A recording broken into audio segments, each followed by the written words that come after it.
namanya pelayanan itu tetap terus harus kita belajar. Nah, hari ini kita belajar ya di Mazmur ya. Kita belajar di kitab Mazmur 11 ya.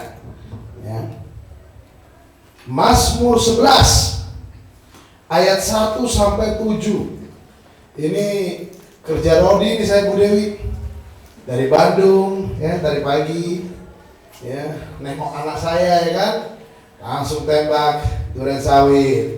Saya udah berdoa sama Tuhan, Tuhan beri saya kekuatan, jangan ngantuk Tuhan, nanti malam mau bawa firman ini Tuhan. Tuhan tolong, bener loh, dikasih kekuatan loh Pak Hezkel, nggak ngantuk ya, luar biasa loh ya. Memang itu Tuhan yang tolong saya betul. Mazmur 11 ayat 1 sampai 7 ya.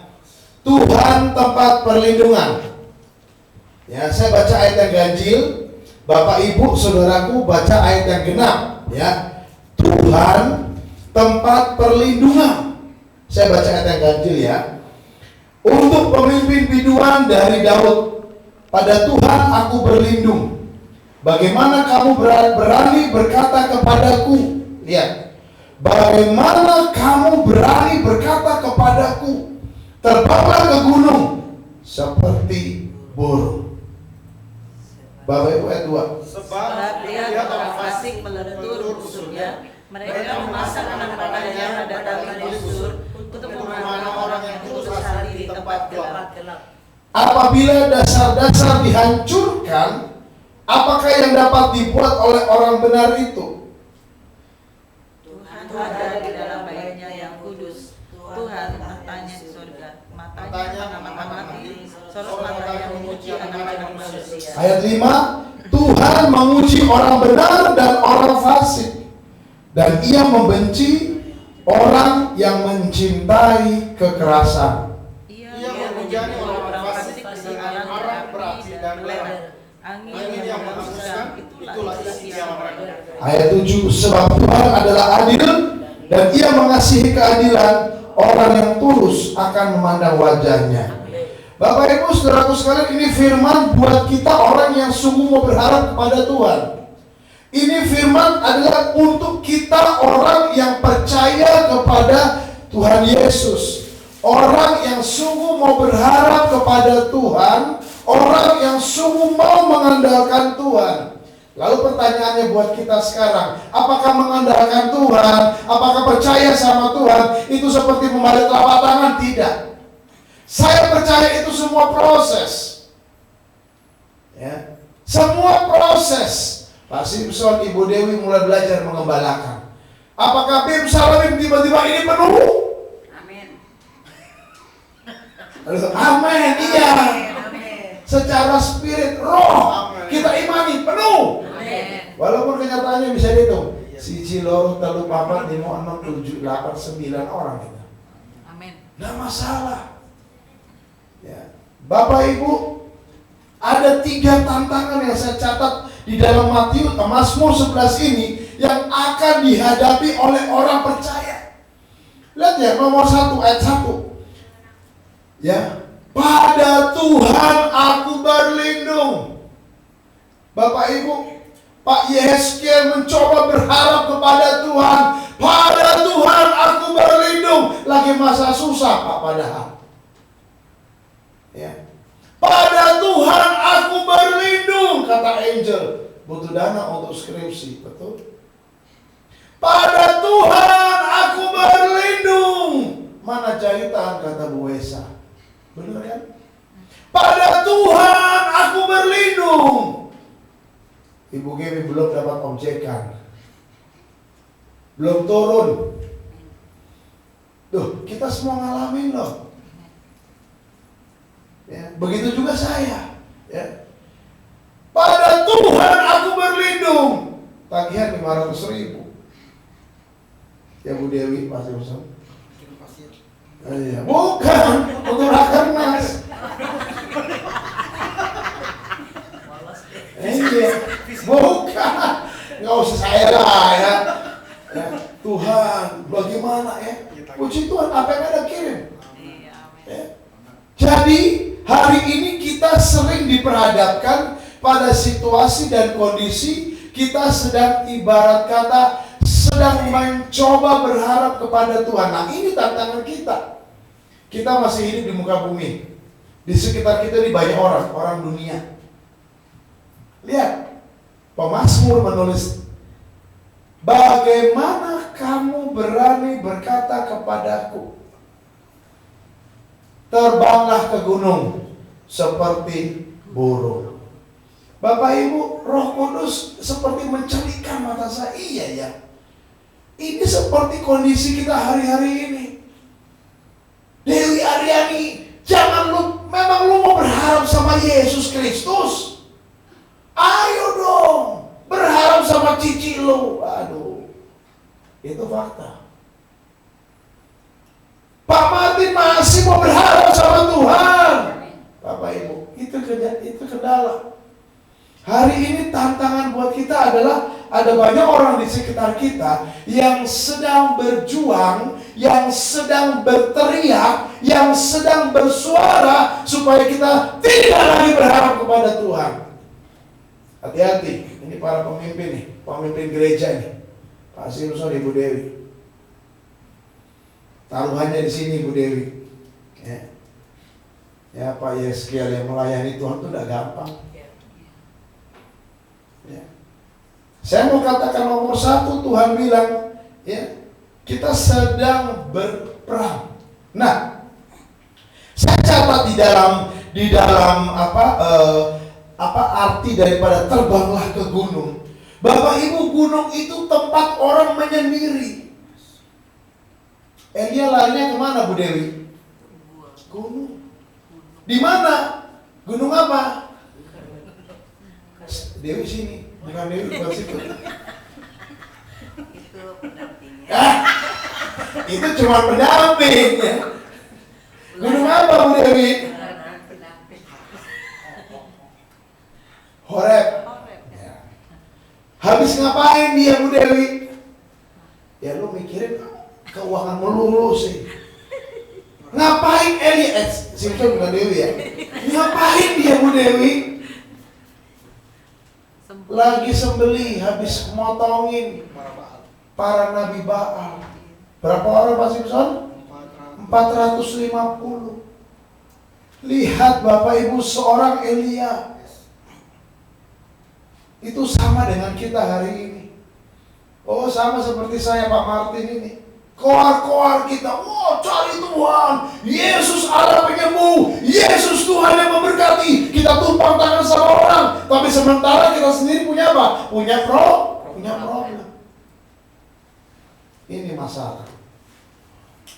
Sehingga waktu itu dikatakan, pemazmur bilang, bagaimana kamu berani berkata? Bapak Ibu, hari ini sama seperti Elia. Tapi seringkali kita lupa bahwa di gunung itu Tuhan juga berdaulat. Banyak ayat dalam Alkitab, ya. Coba kita buka Mazmur 121 ayat 1, ya. Mazmur 121 ayat 1, ya. Ini pemazmur menulis di dalam kondisi dia, ya, Raja Daud ini ya sedang menghadapi dilema. Ya, sedang menghadapi dilema. Ya. Aku melayangkan mataku ke gunung-gunung. Bapak Ibu, ini gambaran orang yang putus asa. Di dalam kehidupan atau kerohanian kita, maka kita juga Tuhan masih menghargai yang namanya kemanusiaan kita. Aku melayangkan mataku ke gunung-gunung. Dari manakah akan datang pertolonganku? Lihat Bapak Ibu. Seringkali kita menghadapi situasi dan kondisi dilema di mana kita tidak lagi tahu apa dan bagaimana hidup kita ditolong oleh Tuhan. Makanya seperti pemazmur hanya bisa nengok gunung-gunung. Bapak Ibu, orang yang depresi, ya ini secara psikologi, catat baik-baik. Orang yang sedang depresi, sedang cemas, sukanya tempat ramai atau tempat sendiri, Pak Yeskiel? Sendiri.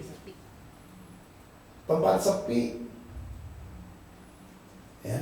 Tadi baru kita ngomong ya, sama di mobil tadi, ya, kurang duit, kerja, bukan doa puasa. Ada banyak memplesetkan kebenaran firman yang tidak, pada dasarnya nggak ada kebenarannya.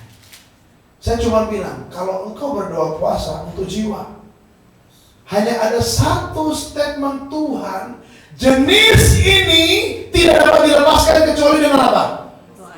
Doa dan puasa. Selesai urusan. Kalau nggak punya duit gimana ya? Kerja. Ya, doain mamamu punya bisnis jahitannya banyak. Oh iya. Saya mau katakan, manusia kita tidak dihilangkan Tuhan loh. Tuhan masih menghargai kemanusiaan kita, amin. Loh iya. Itu poin nomor 1. Lihat, bagaimana kamu berani berkata kepadaku, terbanglah ke gunung seperti burung. Wih, enak banget loh. Ya. Artinya apa? Suruh lari Bapak Ibu ke tempat sepi. Jadi artinya kita sedang dididik atau diajar atau diinstruksikan oleh orang-orang yang tidak kenal Tuhan untuk kita lari dari masalah. Jangan hadapi masalah. Loh, kita mau belajar mengandalkan Tuhan kok dalam menghadapi masalah? Itu problem kita nomor 1. Berarti kita sedang berperang dengan pendapat orang banyak di sekitar kita. Siap-siap Pak Simpson dan Bu Dewi. Ini baru berapa bulan Bu pelayanan sini Bu? Hah? 2 bulan. Jangan malu-malu. 2 bulan Pak. Baru 2 bulan. Ya. Kita berapa Ibu Rita? 23 tahun. Desember 2000 Desember bulan tahun 2000 saya mulai pelayanan. 23 tahun. Ya. Yang kedua, perhatikan di sini ayat 2.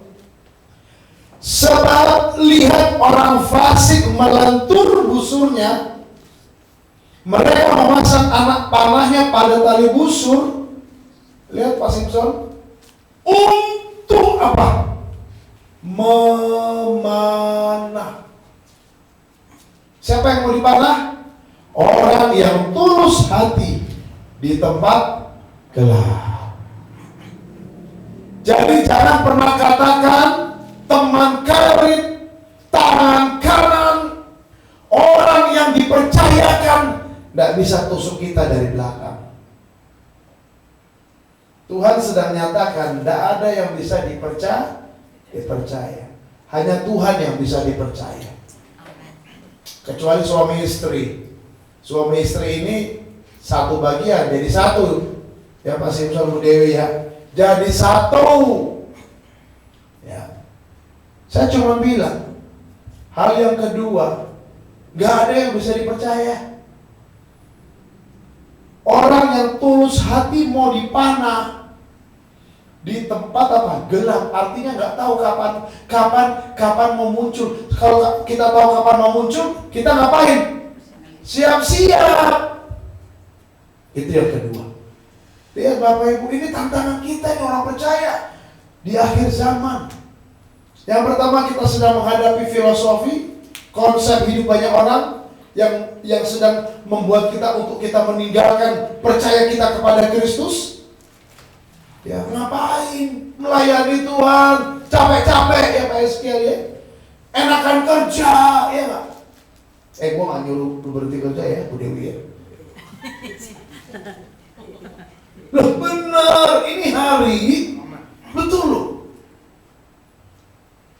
Yang kedua, ada banyak orang yang tidak bisa dipercaya. Hati-hati. Yang ketiga, lihat Bapak Ibu. Ini. Apabila dasar-dasar dihancurkan, apakah yang dapat dibuat oleh orang benar itu? Bapak Ibu, dasar hidup orang percaya apa ya Bu Dewi ya? Nah, gue tanya Bu Dewi lagi deh. Son diam. Dasar hidup orang percaya itu apa Bu Dewi? Halo, Ibu Gembala. Iman. Coba kita buka Ibrani 11. ayat 1. Kita baca yuk sama-sama yuk. Ibrani 11 ayat 1 yuk. Ini luar biasa nih. Ya, Ibrani 11 ayat 1. Ya, 2. Sudah dapat semua? Ayo, 2, 3. Iman adalah dasar dari segala sesuatu yang kita harapkan dan bukti dari segala sesuatu yang tidak kita lihat. Lihat Bapak Ibu. Berarti hidup kita itu dasar atau fondasinya iman. Dengar baik-baik. Hal yang ketiga yang kita hadapi di tengah era postmodern. Hari ini era postmodern.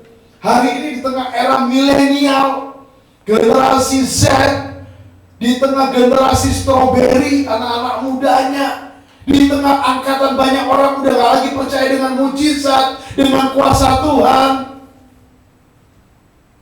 Mohon maaf, yang ketiga, iman kita sedang berusaha untuk dihancurkan. Ada banyak dogma sekitar kita. Makanya Bapak Ibu, betul kata Pak Simpson tadi, baca firman harus dilakukan terus Pak, sampai mati. Firman terus dibaca terus, berurutan. Saya aja masih terus baca, walaupun kadang-kadang nggak rutin tiap hari karena kesibukan. Tapi terus saya berusaha. Bapak Ibu, 3 hal ini yang sedang dunia mau hancurkan kita orang percaya. Pertama, jangan lagi berharap pada Tuhan. Serem nggak? Serem. Apalagi buka pelayanan seperti ini. Loh iya, apalagi kita mau melayani Tuhan. Percaya Kristus, kita nggak belum beli apa-apa. Do nothing, cost nothing, anugerah. Amin. Percaya Kristus kan Pak Simpson? Anugerah. Efesus 2 ayat 8-9. Follow Jesus, give something. But to serve Jesus, melayani Kristus, give everything. Beri segalanya untuk Tuhan. Makanya kalau kita tidak bertumbuh dalam soal penyerahan hidup, selesai. Kita nggak akan bisa menikmati berkat dan kuasa Tuhan.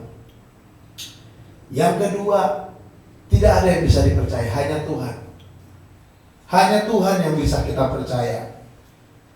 Kalau bicara namanya ditusuk dari belakang, bicara pelayanan itu direbut, so biasa kita. Ya. Tapi itu puji Tuhan membuat pembelajaran buat saya. Dan yang ketiga, iman kita sedang berusaha untuk dihancurkan. Ini 3 hal yang harus kita waspadai di tengah hidup ini. 3 hal. Tapi puji Tuhan, Tuhan mau tunjukkan bagi kita melalui Mazmur 11. Ada 3 hal ini yang penting. Tapi Tuhan juga mau tunjukkan ada 3 jawaban Tuhan bagi kita. Ya, coba kita lihat ayat 4, Mazmur 11. Ya. Tuhan ada di dalam bait-Nya yang kudus.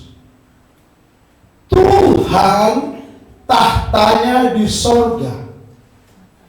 Matanya mengamat-amati. Sorot matanya menguji anak-anak manusia. Bapak Ibu, Yesus Kristus ada di sorga. Efesus 2, kita baca ayat 6. Ya, Efesus 2 ayat 6. Ya.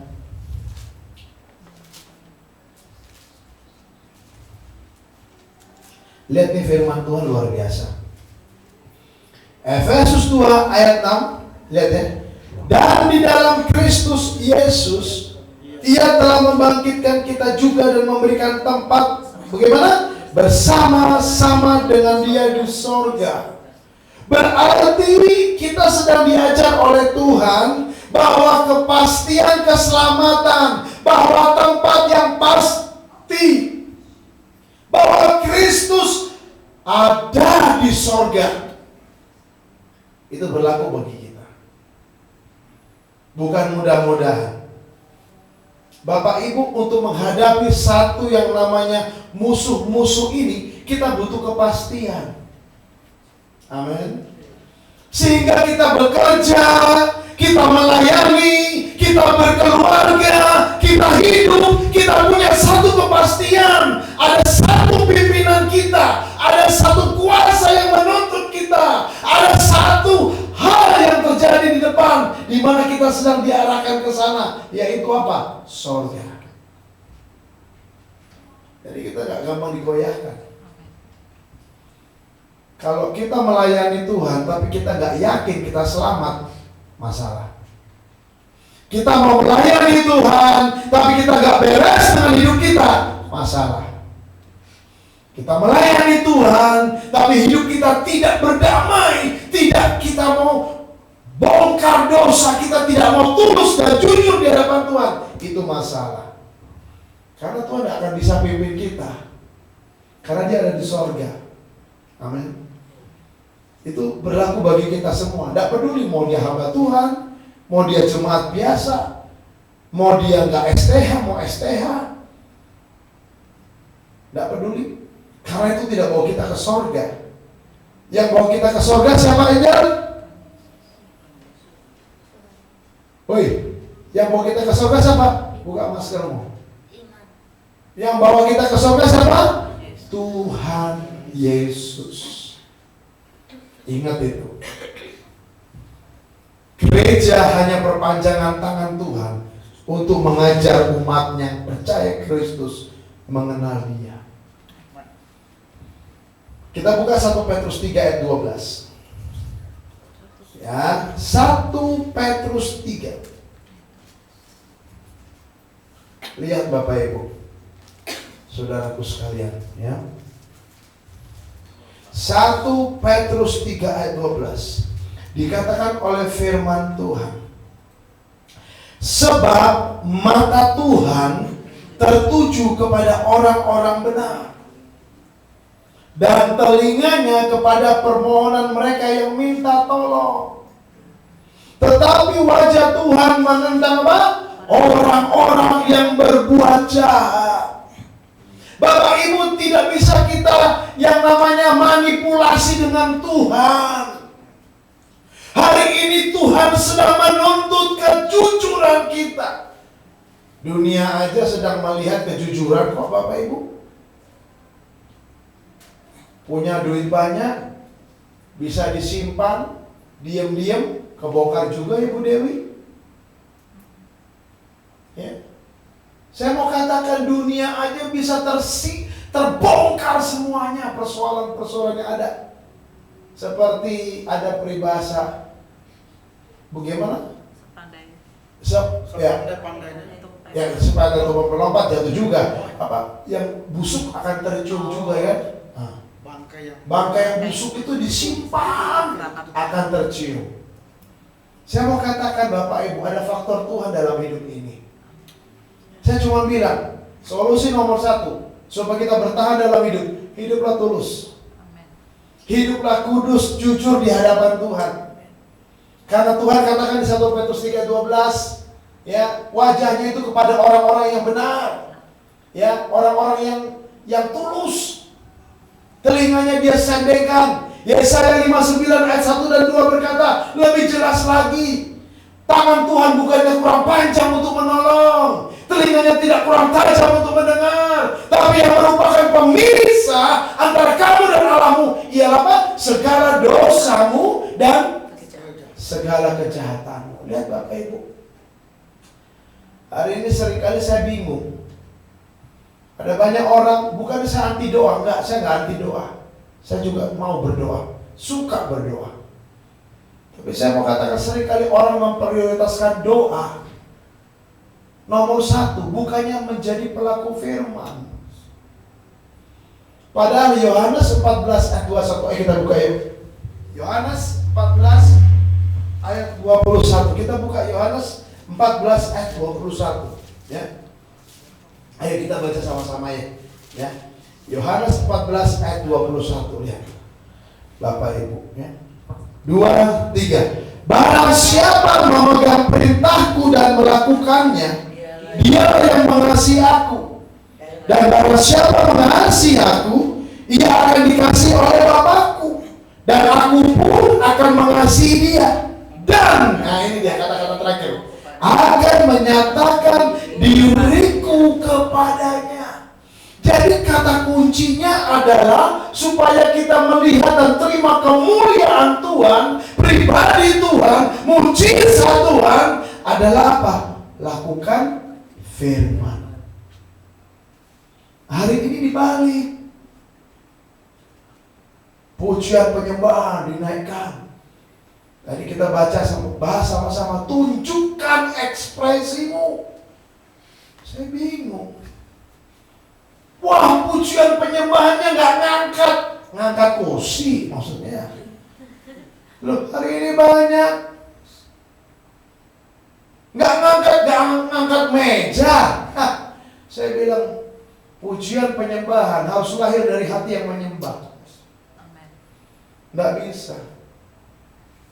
Mujizat emang dengan kita bawa minyak-minyak ya Pak Yeskiel ya, kita urapi semuanya, apa memang itu menyatakan kuasa Tuhan? Belum tentu. Hanya satu minyak urapan itu bukan untuk mengurapi yang namanya kursi bangunan, tidak. Minyak urapan itu hanya untuk mengurapi raja, jangan salah. Hanya tertulis minyak, tetapi untuk mengundang pribadi Yesus, hadirat Yesus. Firman Allah berkata, lakukan firman. Itu nomor 1. Supaya kita mengcounter dunia ini dengan segala tipu muslihatnya. Mengcounter orang yang berniat jahat sama kita. Mengcounter usaha-usaha untuk menghancurkan iman yang kita miliki. Nomor 1, hiduplah dengan tulus. Karena mata Tuhan itu mengamati hidup kita. Bapak Ibu, saya mau katakan, hal yang paling sembunyi dalam hidup kita, pikiran perasaan kita ini, Roh Kudus tahu nggak? Tahu loh. Ya, Tuhan itu mengamat-amati. Tadi 1 Petrus 3 ayat 12. Yang kedua, kembali lagi ke Mazmur 11 ayat 5. Tuhan menguji apa? Orang benar dan orang fasik. Lihat Bapak Ibu, gak peduli orang benar orang fasik, Tuhan akan uji. Kalau sesuatu barang, contoh mesin atau motor mau diuji, harus diapain Pak Simpson? Dipanasin, dipakai. Kalau perlu dalam kondisi yang apa? Yang tidak enak. Tapi Tuhan bilang, bagaimana cara Tuhan menguji? Ayo kita buka 1 Korintus 3. Ini dia, penting. 1 Korintus 3. Ya. 1 Korintus 3 ayat 11 sampai 14. Nah, lihat nih, ya. Tolong Ibu Gembala bacakan, Ibu Dewi. 1 Korintus 3 ayat 11 sampai 14. Karena tidak ada seorang pun yang dapat meletakkan dasar lain daripada dasar yang telah diletakkan, yaitu Yesus Kristus. Yes. Entahkah orang membangun di atas dasar ini dengan emas, perak, batu, permata, kayu, rumput kering atau jerami. Sekali kelak pekerjaan masing-masing orang akan nampak, karena hari Tuhan akan menyatakannya. Sebab ia akan nampak dengan api, dan bagaimana pekerjaan masing-masing orang akan diuji oleh api itu. Terus Jika pekerjaan yang dibangun seorang tahan uji, ia akan mendapat upah. 15. Jika pekerjaannya terbakar, ia akan menderita kerugian, tetapi ia sendiri akan diselamatkan, tetapi seperti Lihat. dalam api. Amin. Pengujian dari Tuhan itu dengan api. Ibrani 12 ayat 29, Allah kita adalah api yang menghanguskan. Dengar baik-baik Bapak Ibu, saudaraku sekalian yang dikasihi Tuhan. Tuhan menguji orang benar dan orang fasik. Pertama, matanya melihat kepada kita. Hidup kita harus tulus. Kita gak akan jatuh. Tapi kalau hidup kita penuh dengan manipulasi, jatuh.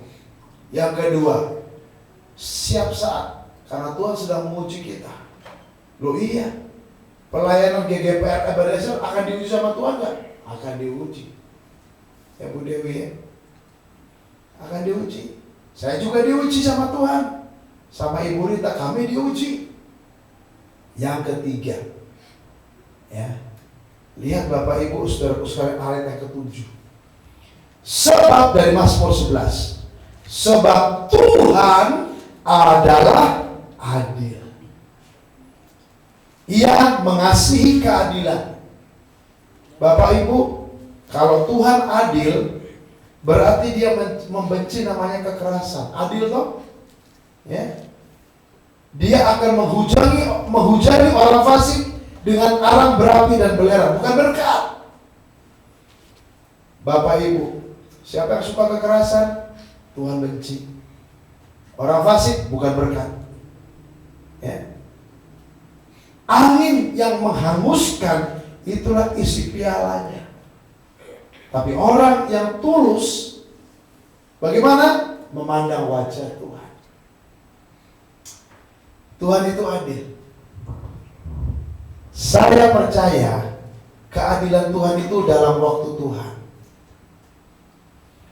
Jangan pernah kita berkata Tuhan tidak adil.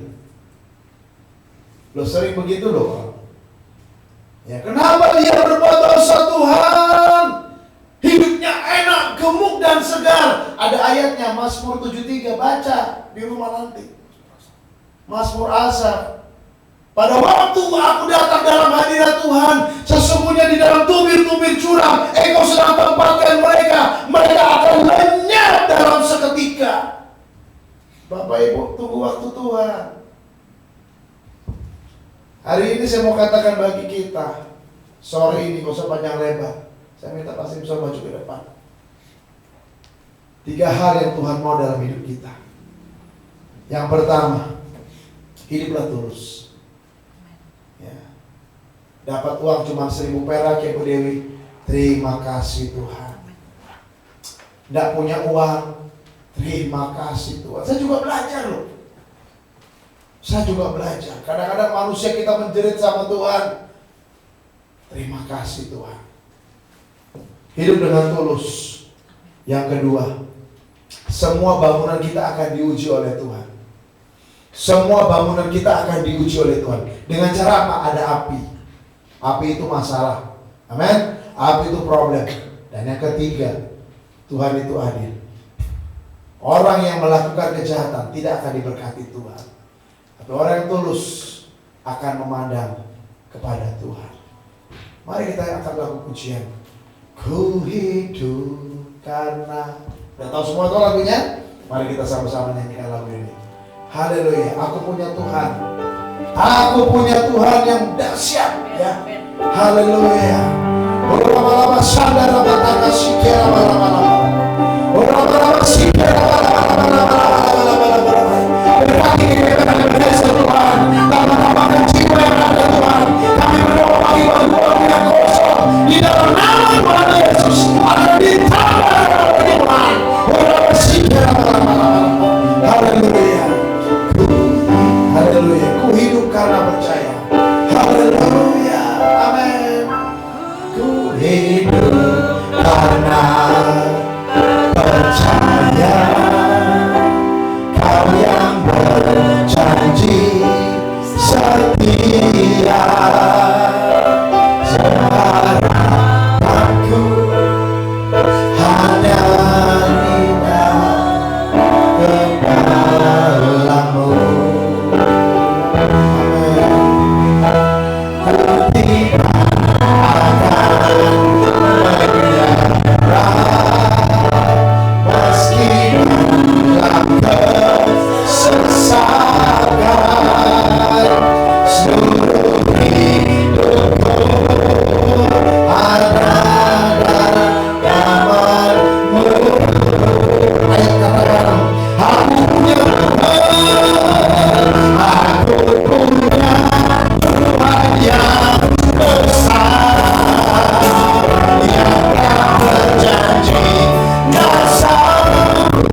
Berkati kami Tuhan. Amin. Berkati gembala pendeta muda Simpson saya dengan pendeta-pendeta Dewi Aryani tempat ini Tuhan. Amin. Mereka menggembalakan tempat ini Bapak. Gereja GGPR Ebenezer Tuhan berkati. Amin. Hamba berdoa mereka bisa dipercaya pada Tuhan. Mereka sedang menabur dan menuai. Tuhan akan kirim tiba-tiba di tempat ini. Di dalam nama Yesus. Tempat ini akan penuh. Kami imani Tuhan. Terima kasih Bapak. Bersama Pak Yehezkiel. Berkati mereka Tuhan. Dalam kesetiaan. Pengurapan bagi mereka Tuhan. Anak mereka Stefan yang membantu Tuhan berkati. Terima kasih Bapak. Kami berdoa bersyukur. Terima kasih Tuhan. Terima kasih Tuhan. Berkati kuduskan tempat ini Tuhan. Kuduskan pelayanan di tempat ini. GGPR Ebenezer berkati Bapak. Terima kasih Tuhan. Terima kasih. Sampai pada waktu Tuhan. Waktu Tuhan yang akan menyatakannya bagi kami. Haleluya. Hamba selesai berbicara, tapi Roh Kudus terus berbicara bagi kami. Roh Kudus terus berbicara bagi kami. Merasakan jamahan Roh Kudus bagi kami. Karena kalau yang sedang susah dikuatkan, yang sedang dikuatkan oleh Tuhan, yang sedang punya kekuatan Tuhan katakan ini aku ada bagimu. Haleluya. Terima kasih Bapak. Kami mengucap syukur. Terima kasih Tuhan. Haleluya. Haleluya. Terima kasih Tuhan. Waktu Tuhan. Waktu Tuhan. Refnya aja. Saya serahkan kepada Ibu Dewi. Tuhan